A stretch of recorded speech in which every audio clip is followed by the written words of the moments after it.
В Музее театрального искусства презентовали альбом «Небесное зеркало». Его посвятили талантливой художнице и костюмеру-сценографу Виоле Ходовой. 12 марта ей исполнилось бы 50 лет.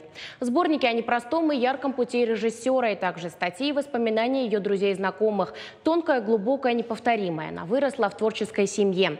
Мама хормейстер Агунда Кукойти и отец известный скульптор Николай Ходов. Их дочь Виола совершила настоящий переворот в мире театрального искусства. Она основала обрядовый театр «Арвайдан», спектакли которого всегда проходили с большим успехом в России и за рубежом.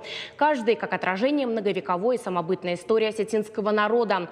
Также представили эскизы сценической одежды и сами костюмы, где мельчайшие штрихи и детали несут особый сакральный смысл. Через призму цветов художница передавала круговорот человеческой жизни.